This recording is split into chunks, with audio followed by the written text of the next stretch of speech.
Chapter 01. The moment the giant screen lit up, almost everyone on the street stopped in their tracks. At first, I thought some billionaire had extravagantly rented out the entire Central City screen. But when a familiar figure appeared in the video, I froze. "Honey, today is our only son Mason's birthday. But I've prepared 2 gifts thanking you for giving birth to our child." The man's sincere tone, the happiness on his face as he looked at the woman and child, was unmistakably my deceased husband, Charlie. My brain caught onto the crucial words and I tremblingly took out my phone to search. To repay my husband's debts, I had lived like an ascetic for the past 10 years. Juggling multiple jobs daily, I had never had the time to browse entertainment apps. Seeing the account name Love Linda made my breath hitch. My supposedly dead husband's first love was named Linda. This account was created exactly 10 years ago today. The first video was of their son being born. The second video was of his 1-month celebration. The latest video was identical to the one playing on the giant screen. A wave of heartache nearly suffocated me. If my daughter Nina were still alive, today would also be her 10th birthday. But because of that car accident, Nina would forever remain 5 years old. I once believed the car accident had taken my husband and daughter, but now I knew Charlie had faked his end of life. I sat alone on the street watching every video on the account. At first, only Linda and the child appeared, until the day after the car accident. Another man's hand appeared in the video, unlocking the door with keys. Someone recognized it as a villa in the city's most expensive area. Netizens commented, hoping to ride on their coattails until the account owner replied, "A virtuous wife supports my ambitions. I repay her with gold." This comment went viral. A man who loves his wife prospers. Only I, struggling to repay debts without rest or entertainment, was kept in the dark. From that video onward, the man began appearing in the videos. Most of the videos showcased their family's happy life. Chapter 02. Thinking of those lonely nights, I realized Charlie's love had never been for me and Nina. I scrolled through the videos, noting the dates and their family's happiness. Painful memories flooded back. On the day a heavy rain flooded my rented basement, Charlie and Linda were celebrating their beloved son's birthday in their luxurious villa. In the snowy winter, I was selling roasted sweet potatoes to earn extra money, only to be harassed by thugs and have my stall wrecked. On that day, Charlie and his family boarded a flight to the Maldives. He wanted his wife and child to see blooming flowers in winter. On countless nights, I cried missing my husband and daughter, while they lived a prosperous, happy life. Until today, I finally discovered the bloody truth in such a cruel way. I still remember that day Charlie promised me a surprise. He and our daughter were on their way to my business trip location. Until the violent crash, I screamed for Charlie and our daughter. In the muffled sound of the water, I heard my husband's last words. "Anna, if my body isn't found, burn all my belongings." I was already in tears when the call ended, stumbling countless times on my way to the hospital. That was the last time I saw my daughter, her small body pale. Nina would never open her eyes to call me mommy again. What broke me further was that Charlie's body was never found. I thought he sacrificed himself to save our daughter, making it even harder to bear. But now, Charlie wasn't dead, he was living well. With a beautiful wife and child, he had become a popular influencer with millions of followers, living the high life. While I, the fool, struggled in the mire. Chapter 3. He could lavishly buy Linda a complete set of gold jewelry, saying it was to make up for her regrets. But in our years of marriage, the only decent piece of jewelry I had was a simple gold ring. It was the engagement surprise Charlie prepared with his first hard-earned money. Laughably, I treasured it, never considering selling it even when I struggled to pay a few $100s in rent. He looked at me, sweating from moving goods with a face full of heartache, promising he would never let me down. I foolishly believed it for years, all those lies about true love being priceless. Charlie probably forgot I was the one who endured the hard days with him. In the end, the virtuous wife in his eyes turned out to be someone else. I felt like a clown being played for a fool. I wanted to question Charlie. "Don't you feel guilty in the dead of night?" Every year on that day, Charlie would spend the morning symbolically with me and Nina, then rush to Linda in the afternoon. He even staged a car accident to fake his death, causing our daughter's death. While they reunited happily, I was left struggling with the debts he left behind. The glass reflected my image, my hair like dry straw, my back slightly hunched. I looked like a weathered old woman, but I was only 32. When Charlie died in the car accident, the creditors came knocking. He had mortgaged the company long ago, leaving millions in debt. I sold everything I had, barely covering half the debt. The creditor extended the deadline as he went abroad for business, giving me time to save up. I clung to those few happy memories, enduring one difficult night after another. Thinking of their well-fed, carefree family in the videos, I turned back to the bank. I transferred the money from my savings book to my bank card. My phone dinged with a message from the creditor. The overseas business is almost done. I'll be back in a month. You know what to do. I stared at the screen, slowly typing a reply. Don't worry, the money will be repaid. But it won't be by me. The one who owes will pay. Chapter 04. I went back to my basement apartment, packed my belongings, and checked into a chain hotel. For the first time in ages, I took a hot shower and sank into the warmth of the bed.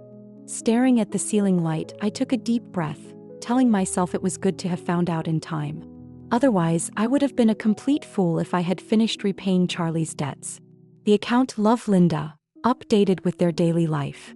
Linda complained about the mess at home but called it a sweet burden. I immediately logged into a part-time job app and found a familiar address. It was that villa. Linda had indeed hired a housekeeper. I quickly accepted the job, put on my uniform, and made sure my mask was secure before ringing the doorbell.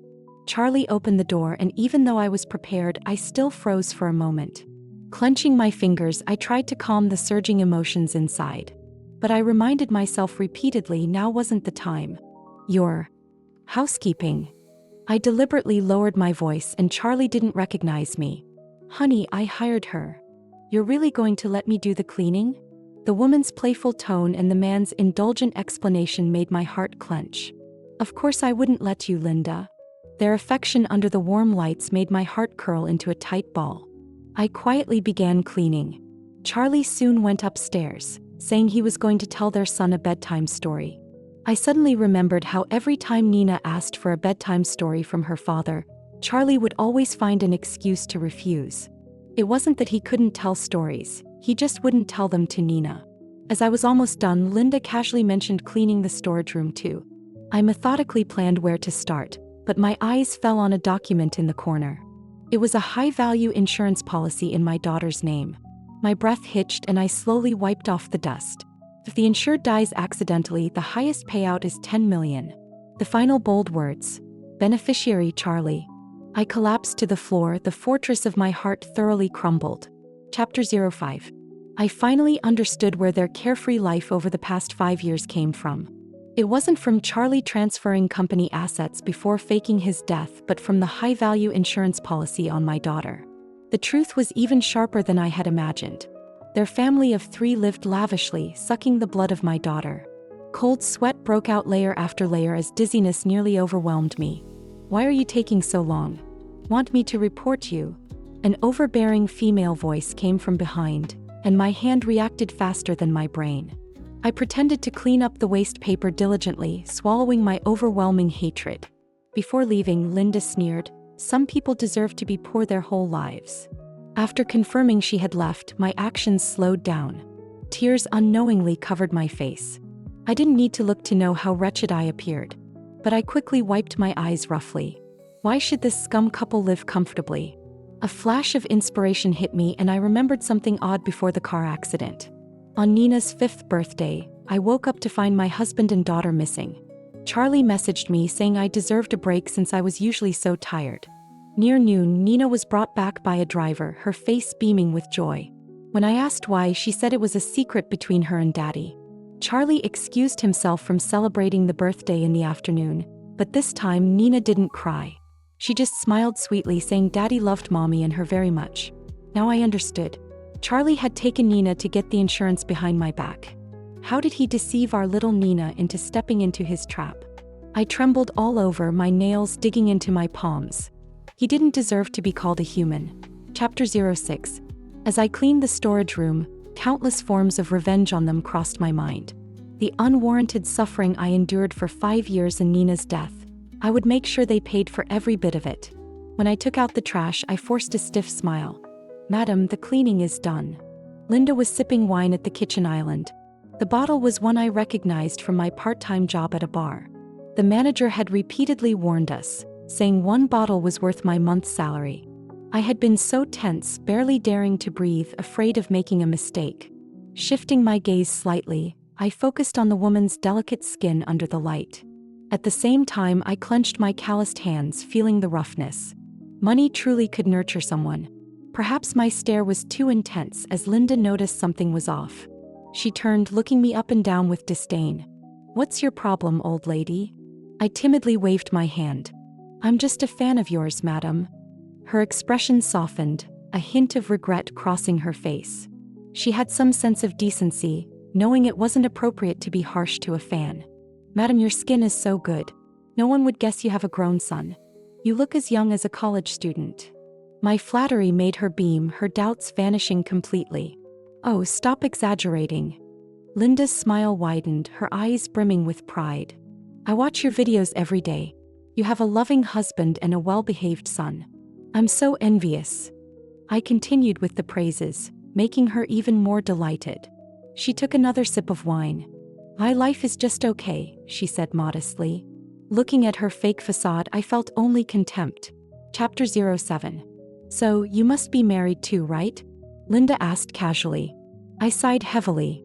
"A few years ago there was a fire. My husband and daughter died and my face was disfigured." "Oh my!" the woman exclaimed, her eyes showing a hint of pity. "Such a hard life." But deep in her eyes, there was a trace of glee. Just as I thought, she was despicable. But if my suffering could give her a sense of superiority, I would rather elevate her further.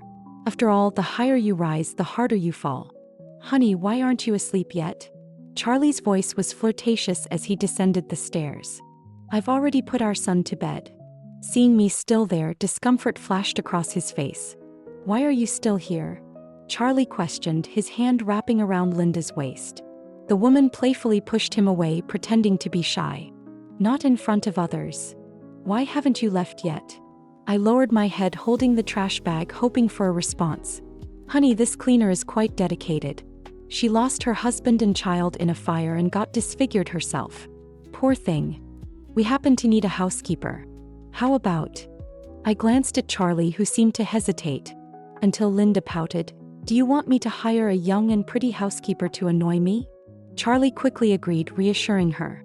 "Of course, I'll listen to you, Jingjing. That's more like it.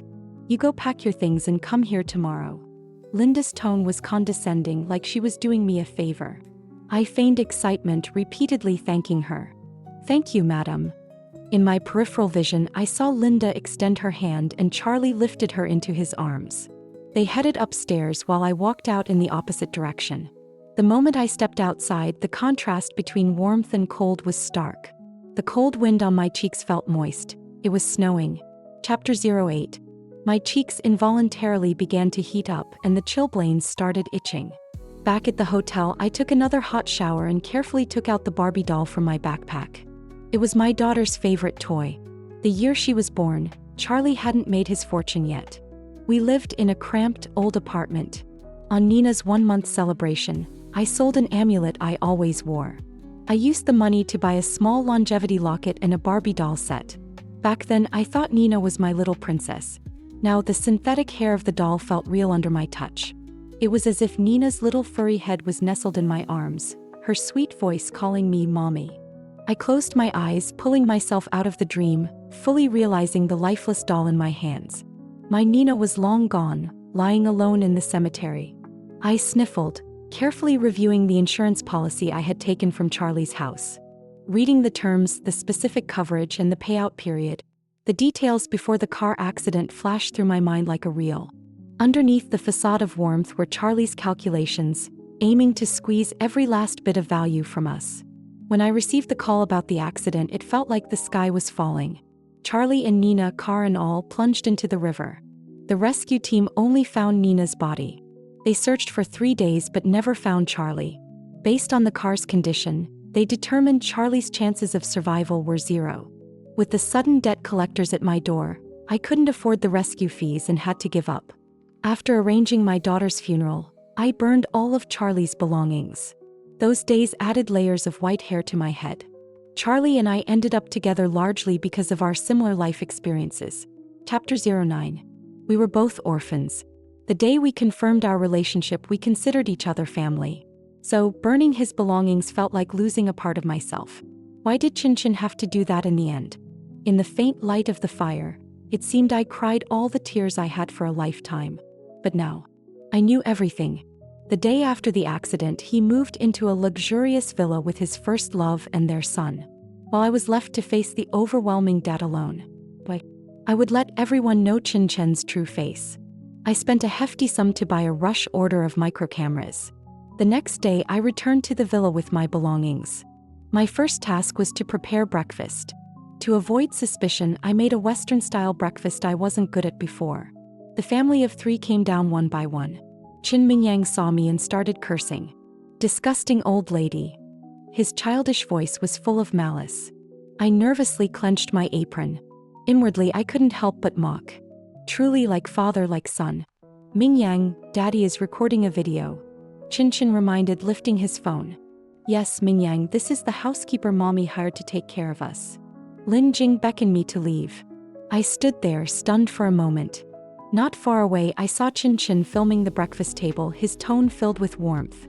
"Look everyone, the love-filled breakfast I made for my wife and son." I realized that the content of their videos was mostly fabricated personas. Chen's repulsiveness reached a new low. After finishing, they didn't forget to record an outro. Qin Mingyang left for school and Lin Jing called me back. "Hurry up and clean up. What's your name again?" It seemed she just remembered she had never asked my name. "Madam, I'm Lu Dehua." My trembling tongue blurted out a random name.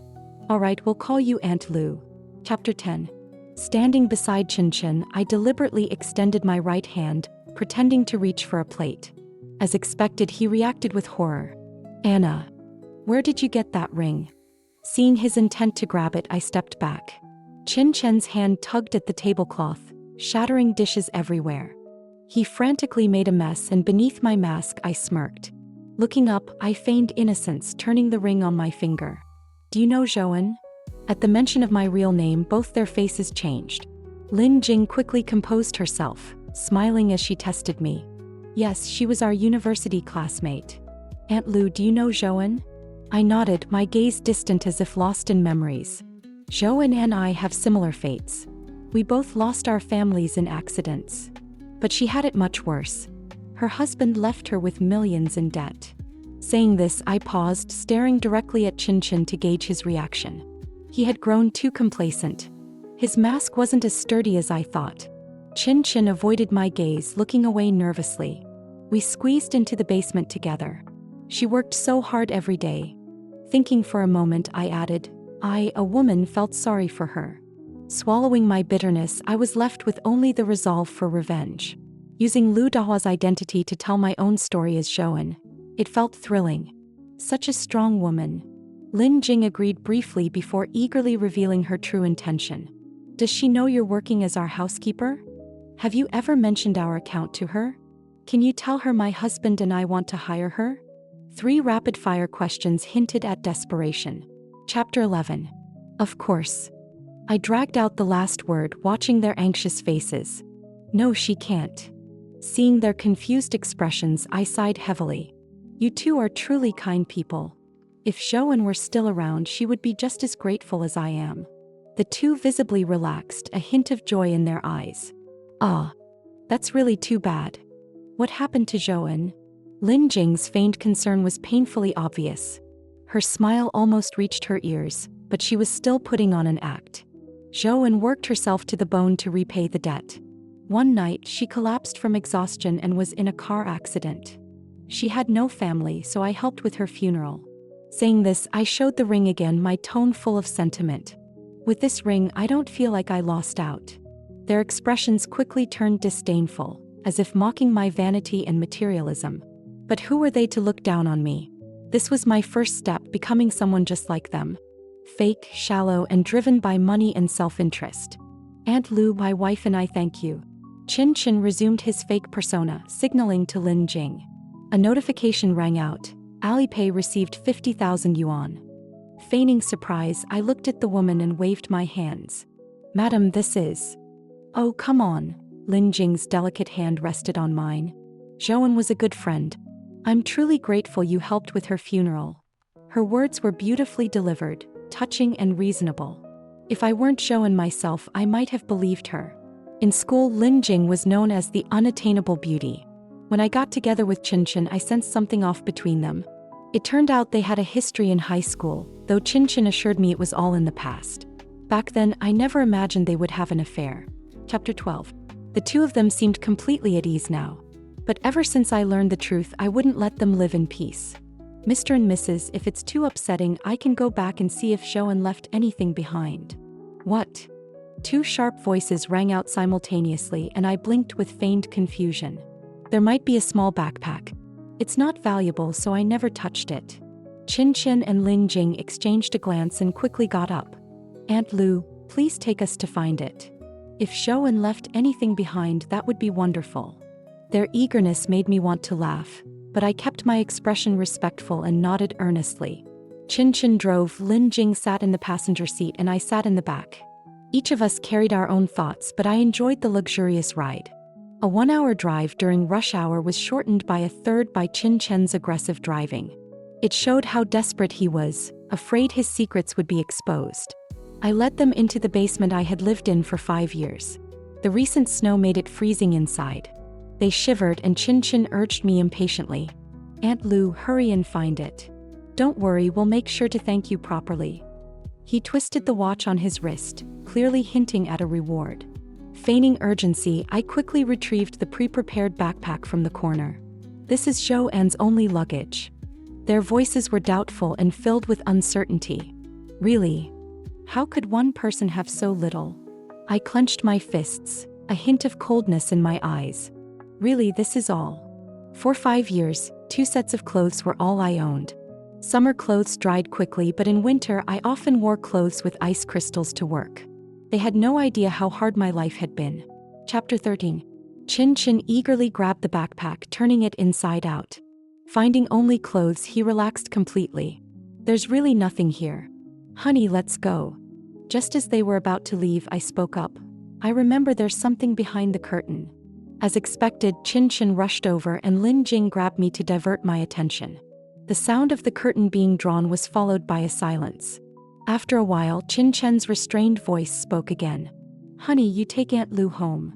This time, I shook Lin Jing's hand off forcefully. Turning around, I saw the wedding photo I had pre-printed of Qinchin and me. Is this a wedding photo? But it looks familiar. Qinchin hurriedly tried to cover it, which only made it more suspicious. You must be mistaken. That man isn't me. I silently compared. Indeed, he looked different. Back then, Qinchin's eyes didn't have the same confidence. Money had given him a new sense of assurance. Money earned by sacrificing his own daughter.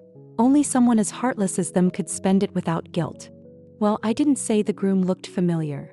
I said, pulling down my mask. I meant the bride looks like me. I forced a big smile just like in the wedding photo. But my feelings were far from happy, they were bitter. Don't you think so, Qinchin? I met Qinchin's gaze, not lowering my voice this time. Anna, it's you. He recognized me, his eyes wide with shock, tinged with panic. In the cold weather, sweat formed on his forehead. Anna, let me explain. Qinchin softened his tone, but I caught him exchanging a look with Lin Jing.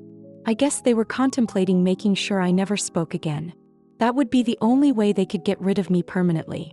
Chapter 14.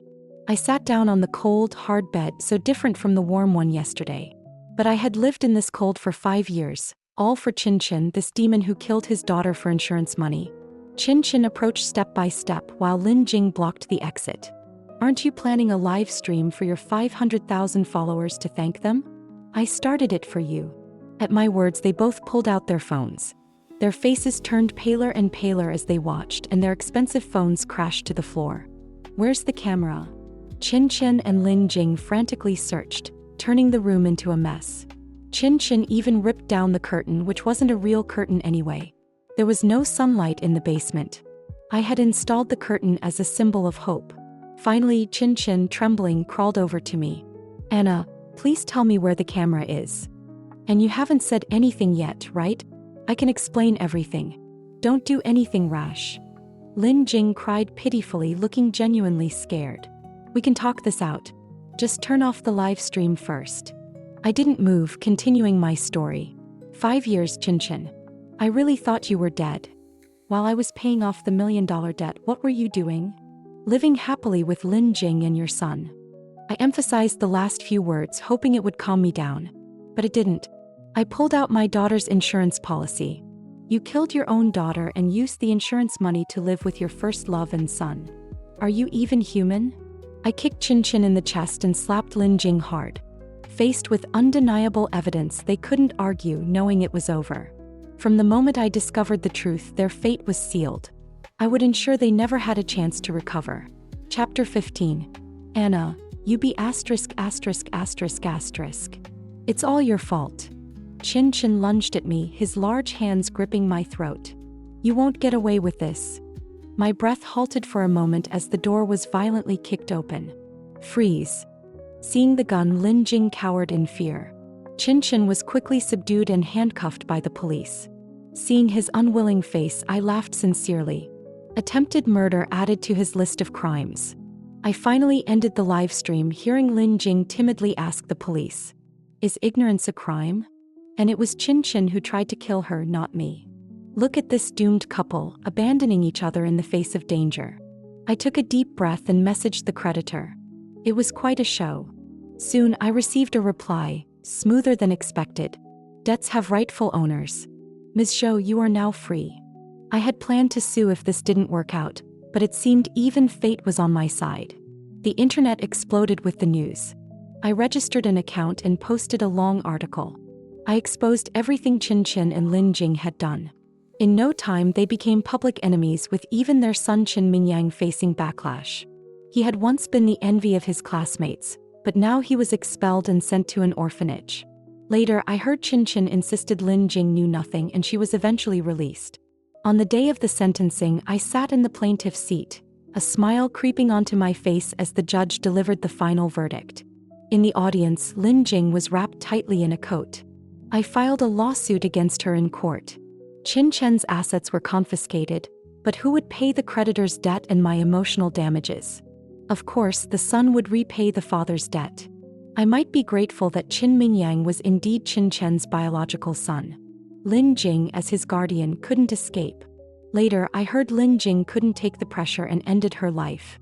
Qin Mingyang became an orphan and was sent to an orphanage, while Chin took his own life in prison. By then, I had long taken Yen's ashes and her favorite Barbie doll to the seaside she had always dreamt of.